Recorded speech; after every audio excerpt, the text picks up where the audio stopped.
rester en bas. Parce qu'il a permis à Zazo de venir nous insulter hier et il est parti. Monsieur Béra, vous allez rester en bas. Vous n'allez pas monter ici. Tant que vous ne ramenez pas monsieur Sasso, vous allez rester en bas, monsieur. Vous allez rester en bas. Entrepreneur, va prier, tu viens, tu parles. On ne te fait pas descendre, reste là. Monsieur Béra, tant que Sasso ne revient pas, vous ne montez plus ici. En tout cas, ça, quand on parle de lui. Mais vous et Sasso, vous êtes pareil. Tu nous as mamaillé hier. Il est venu m'insulter, il m'a traité de tout le nom, puis il est parti. Et il finit de dire, je t'aime mon petit frère, puis il est parti. Et toi, tu cautionnes ça. Et tu cautionnes ça. Aujourd'hui encore, on veut parler. Tu dis non, laissez-le parler. Il a fini de parler, nous insulter, puis il est parti. Mais on va dire vos vrais noms. Moi, ce qui me plaît chez le gars, là. Les gars, là, ils ne sont pas hypocrites. Voilà Bijou qui est là. Les gars, là, ils ne sont pas hypocrites. Parce que ton ennemi, bon, pas ton adversaire, là, il a des qualités que tu peux reconnaître. Go n'est pas hypocrite. Go, il est toi ou il n'est pas toi. Go n'est pas hypocrite. Vous n'allez pas voir un gars avoir poursuivi des assauts. Le gars, même quand c'est pas bon là, il va pas venir vilipender son papa en public.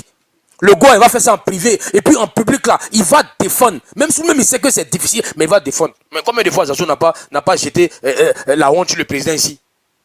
Combien de fois Zazo n'a pas insulté le président? Je veux dire, montrez-moi une vidéo d'un gars. Il dit, un vrai gars, un pro-babo qui est en train de descendre Hubert Oulay, qui est en train de descendre Stéphane Kipré, qui est en train de descendre Émile Guiréolou, qui est en train de descendre les cadres là. Il n'y en a pas. Dans notre Djidji, il n'y en a pas. Ils font bloc derrière les cadres. Mais en privé, c'est pas. Zazo, qu'est-ce qu'il lui fait? Quand il est fâché, il prend son micro, il s'assoit, il allume tout le monde. Le vieux, tu as faim. Tu es le grand frère, même père, même mère le père d'Aloa. Le vieux, tu as faim. Le vieux, moi, demande une chose, quand tu as un problème. Fantôme, tu dis que tu connais le numéro des cadres là. Tu as leur numéro, vieux, va dans leur bureau là-bas, puis tu parles. C'est un de vous. De toute façon, tu dis que tu as leur numéro là. Va dans leur bureau, appelle et puis tu parles en privé. Pourquoi tu viens t'asseoir sur TikTok pour parler? C'est comme le chien. Quand il a fait, il a faim, il va boire, pourquoi on vient donner la nourriture? Dès que tu mets la nourriture, tu mets viande, il commence à laper ton pied. Parce qu'il est rassasié maintenant. Quand il a fait, il a boit. Et dès que tu mets viande là, il se calme. Il commence à bouger sa queue. Il est rassasié, il est gbé. Le vieux, c'est comme ça que tu procèdes. Quand c'est gâté, tu commences à crier. Tu bois. Pourquoi on te regarde un peu? Dès qu'on met un peu de viande nette, c'est fini. Tu commences à encenser. Mais vieux, tu as quel problème avec nous? Moi, j'ai dit. J'ai même touché le gars et je le dis tout le temps. Faites monter Ahmed, vous allez faire descendre Ahmed. Faites-le monter Ahmed Grenadier.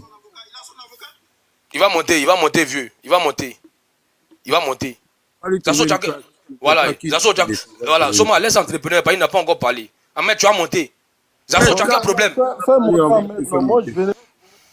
Allez, attends, mais je connais nous. Voilà. Moi, j'étais monsieur. Voilà. J'étais monsieur connais Aboulaye. Mon grand frère, faut tapoter. Mon grand frère Bloco connaît Aboulaye, il faut tapoter, reste en bas. Allez là, il faut tapoter. Allez là, taper. Tant que les assauts ne remontent pas, connaît Aboulaye, Béra, vous restez en bas. Allez le chercher là-bas. Il va venir ici. Tant qu'il ne revient pas là, monsieur Béra, monsieur connaît Aboulaye, vous restez en bas. C'est tout. Nous, il n'y a pas ta place ici aujourd'hui. Il faut rester en bas, tu vas tapoter. Va le chercher. Tu dis que tu causes à lui sur WhatsApp, appelle-le, il n'a qu'à venir ici. Sinon, toute la journée, même si tout le monde descend du live, sa photo va rester là. Le live là, ça fait 24 heures, on n'a pas encore coupé. On va continuer jusqu'à demain matin. Attendez, je regarde les statistiques. Il y a 130 000 Ivoiriens qui sont passés. Le live a duré 29 heures. On est en train de franchir la barre de 30 heures de live. On va laisser là. Mais le vieux, aujourd'hui c'est ta journée. Il faut te ressaisir. Tu te compares à moi. Mais le vieux, c'est que moi j'ai trop gagné. Moi je suis ton petit frère. Mais toi, tu dois te comparer au Parigo là. Au Sud de Paris. Nous là, on est arrivé sur TikTok là. Ça fait même pas un an. Mais tu te compares. Tu dis non. Moi je ne compare pas à toi. Tu es mon grand frère. Moi, je cherche à me comparer au Lucas là. Ben, Lucas et moi, nous là, c'est le même level. Les bijoux là, eux, ils sont au-dessus. On ne dit pas ça en termes d'abonnés. Les bijoux là, eux, ils sont au-dessus. C'est-à-dire qu'ils ont commencé. Nous, on est en bas. Et puis, nous, on les provoque un peu. On ne peut pas se comparer à eux. Dans la vie, il faut être humble. Donc, quand tu viens te comparer à nous, mais nous avons trop rendu grand.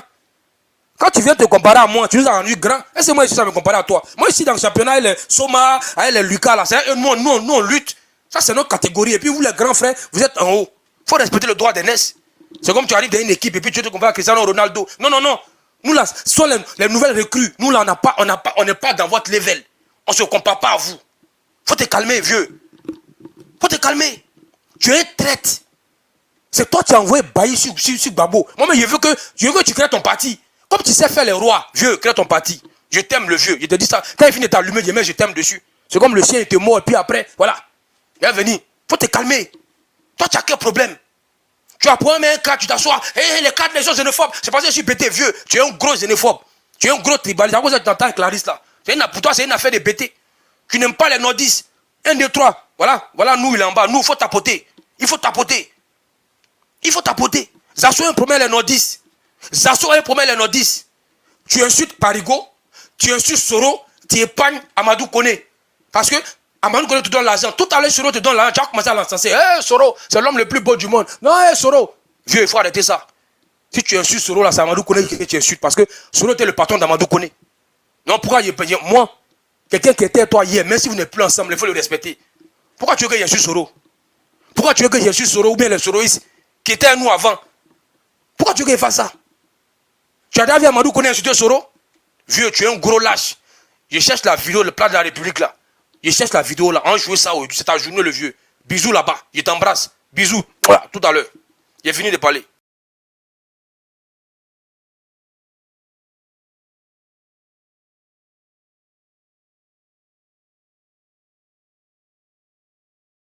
Si, Béga, on attend toujours ton vieux père, on l'attend toujours. Ahmed Grenadier, vas-y, tu as la parole. Ok, merci Soma. Bonsoir tout le monde, mon grand frère Parigo, Pasco, Lucas, tout le monde, bisous d'Afrique, bonsoir à toi. En tout cas, le cas,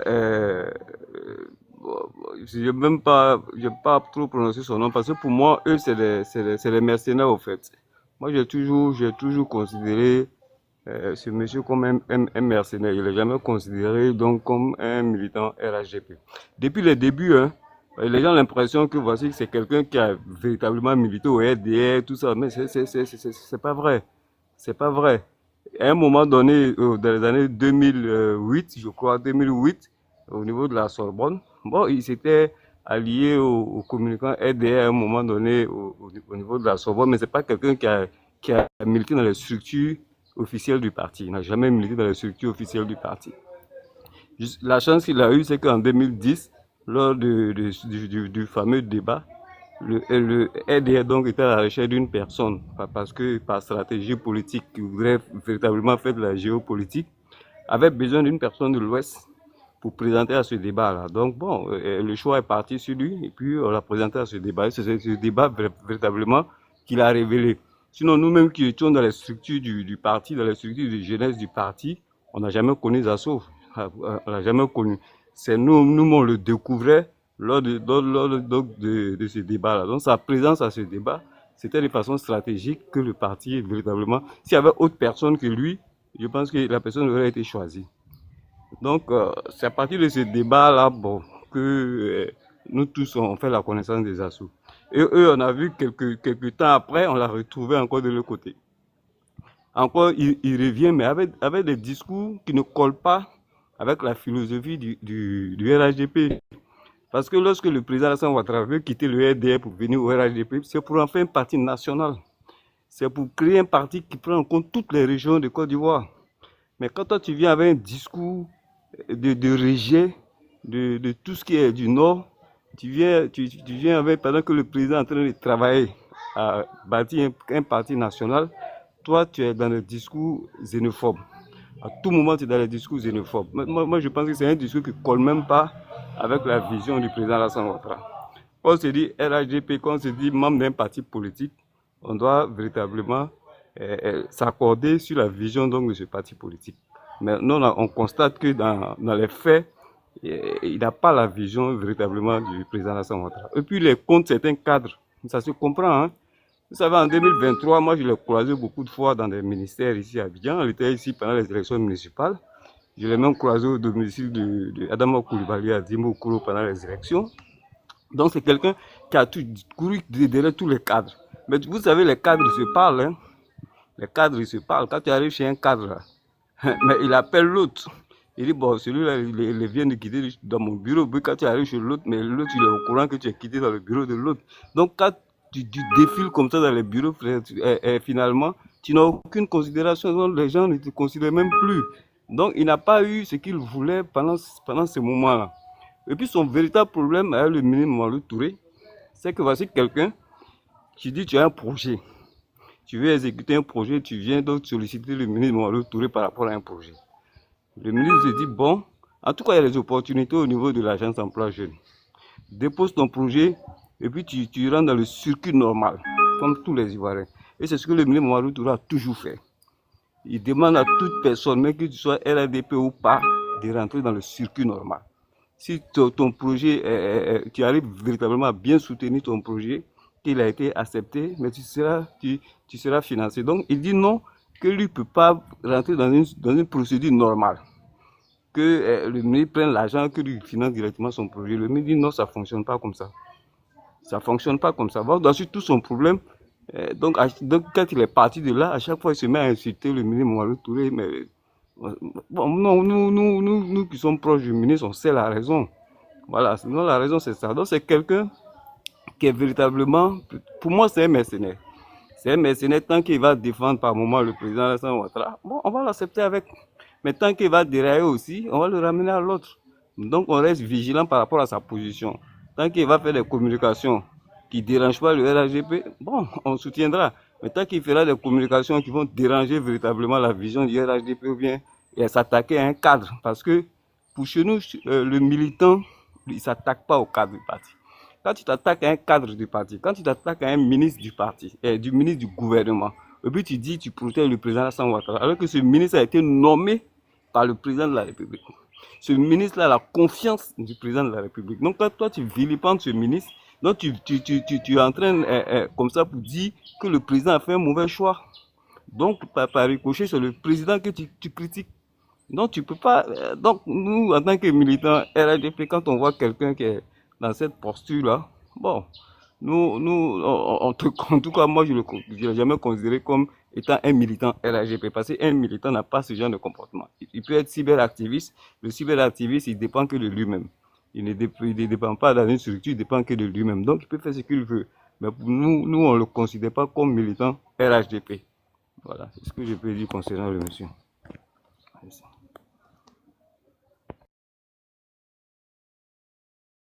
Pour l'instant, c'est ce que je peux dire.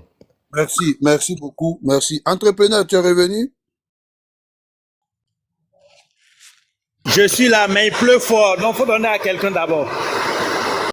Ok. Monsieur Bijou, bonjour.